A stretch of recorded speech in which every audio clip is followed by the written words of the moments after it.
Muito boa tarde a todos. É uma honra e uma satisfação dar início aos trabalhos pelos 70 anos da Declaração Universal dos Direitos Humanos.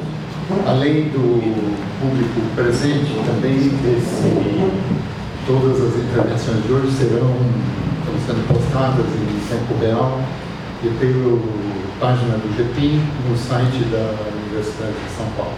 Então, por uma questão de espaço na composição da mesa, então os demais palestrantes da primeira mesa, então logo passamos as nossas apresentações e nós passamos aos palestrantes seguintes deste primeiro bloco.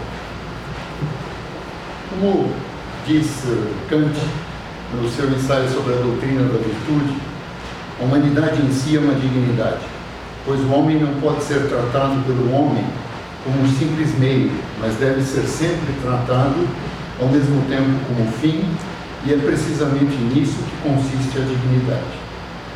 A dignidade humana é parte integrante e princípio formador do direito internacional pós-moderno. Essa dimensão não se fez e nem se faz abruptamente, mas como reflexo de uma mutação cultural em curso. Como expõe a Declaração Universal dos Direitos Humanos de 10 de dezembro de 1948, o reconhecimento da dignidade inerente a todos os membros da família humana e dos seus direitos iguais e inalienáveis constitui o fundamento da liberdade, da justiça e da paz no mundo. Note-se bem, a todos os membros da família humana. O direito internacional pós-moderno não pode negligenciar o contexto histórico e cultural no qual se insere para formular as bases que nos foram legadas da disciplina de direito internacional e da civilização em geral, onde o ser humano e a preservação da dignidade têm de estar no centro do sistema institucional e normativo internacional. Em tempos de recrudescimento do fundamentalismo, seja esse de qualquer matiz ou viés religioso, de acirramento da intolerância que insidiosamente pretende criar falaciosas categorizações, como a de se pretender que direitos humanos existam somente para humanos direitos, o que nega a dignidade intrínseca à condição humana para todos os indivíduos, independentemente de qualquer discriminação. Igualmente inoportuno e assustador é pretender que as minorias devam se curvar às maiorias. Quem isso afirma não entendeu o que é a condição de minoria e porque esta é essencialmente vulnerável, justamente por isso necessita de proteção pela maioria, pelo ordenamento interno de cada Estado, bem como pelo sistema institucional e normativo internacional. No direito internacional pós-moderno, ao lado dos Estados e das organizações internacionais, tem papel crescente a dignidade humana como dado central deste sistema institucional e normativo que se faz a cada dia, seja para construir, seja para solapar o antes construído. E as respectivas movimentações se renovam sempre. A compreensão da evolução da dignidade humana, enquanto parte integrante e princípio formador do direito internacional, como toda a construção humana, tem que se reportar ao tempo histórico e contexto cultural no qual se inscreve. É assustador não somente o caráter discriminatório, como a intenção maléfica embutida na reflexão de que não se deva custear com dinheiro público a distribuição gratuita de medicamentos para controle de doenças como o vírus HIV. Quem viveu na esbórnia deve pagar pelo que fez. Isso é boçal, grosseiro, imoral e ilegal, tanto interna quanto internacionalmente. É uma questão consolidada de saúde pública ser menos custoso prevenir o desencadeamento da síndrome de imunodeficiência adquirida, AIDS, por meio de tratamentos que não eliminam o vírus, mas o tornam indetectável e, como tal, não contagioso. É uma obrigação legal no plano interno. É obrigação, ademais, internacionalmente pactuada pelo Brasil, no âmbito do relevante conjunto de tratados em vigor na Organização Mundial de Saúde, OMS, que o Brasil se obrigou a observar e cumprir. Seria, ademais, grave e criminoso retrocesso em relação ao Brasil, que teve e tem políticas públicas de saúde que se mostraram eficazes e tomadas como referência por outros estados em matérias como essa. Agora se jogariam fora os avanços alcançados em nome de quê? O direito se põe como regulador da vida em sociedade para excluir ou ao menos limitar o recurso à força e ao que em direito penal interno se chamaria o exercício arbitrário das próprias razões.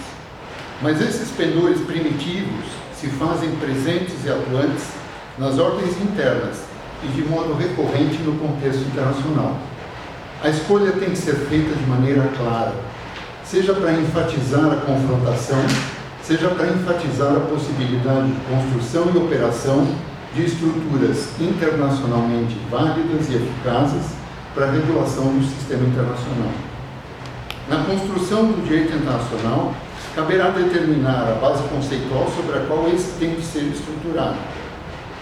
Será laica e terá por base a afirmação intrínseca da dignidade humana, enquanto tal, ou terá laivos mais ou menos marcados de base confessional, e esses podem nos levar aos modelos ideológicos de confronto, disfarçados de conflito entre civilizações ou fundamentalismos religiosos. E aí corre-se o risco de retomar as concepções de guerra santa, jihad ou cruzada.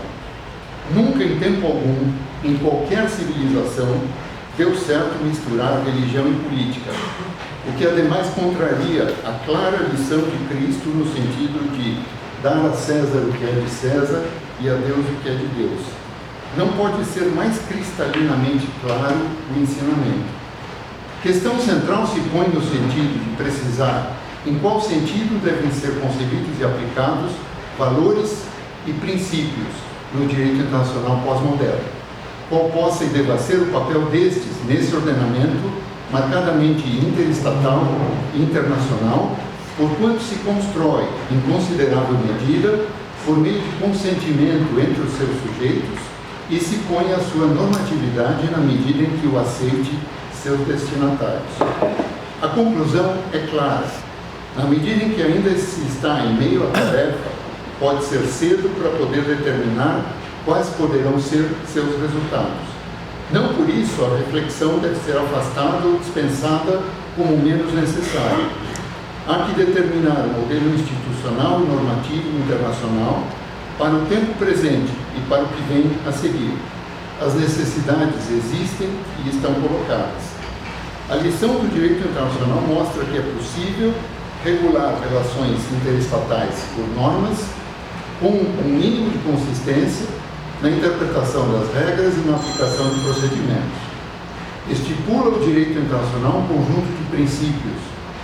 A inserção da dignidade humana enquanto parte integrante e princípio formador do direito internacional, como profissão e convicção, contém a reafirmação da validade e da necessidade dessas construções intelectuais e institucionais. A construção da dignidade humana quanto parte e princípio do sistema institucional e normativo internacional exige limites à discricionariedade dos Estados, como ademais o conjunto do direito internacional pós-moderno. A questão da determinação da dignidade humana enquanto parte integrante e princípio formador do direito internacional não pode ser somente subjetiva, mas tem que colocar-se em relação à determinação de parâmetros. E como conferir a estes alguma objetividade?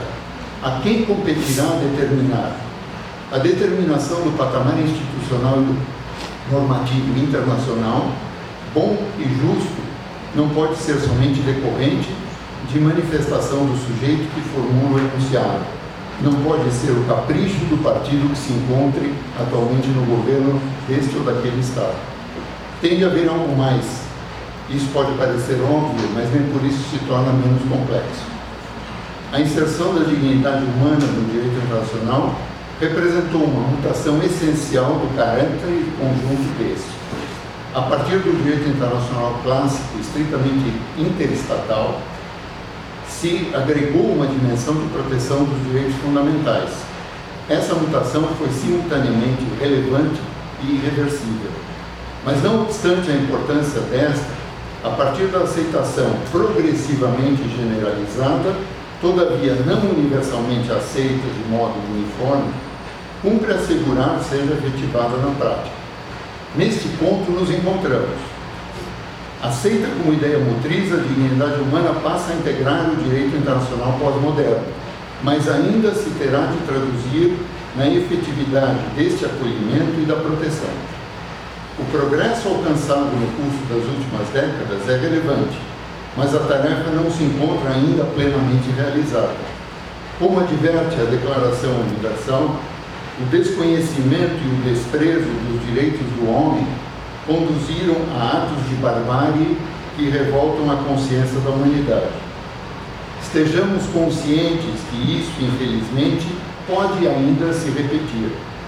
Por isso, essa data não é somente indicada para apontar avanços e realizações, mas para advertir que o risco de retrocessos continua presente na civilização humana, em diferentes momentos de cada sociedade, como se vê no nosso contexto atual no Brasil.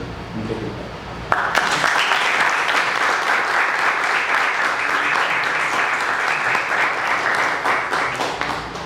Temos a presença do nosso diretor, o professor Floriano. Eu pediria que o senhor diretor fizesse uma saudação a todos os presentes. Muito obrigado.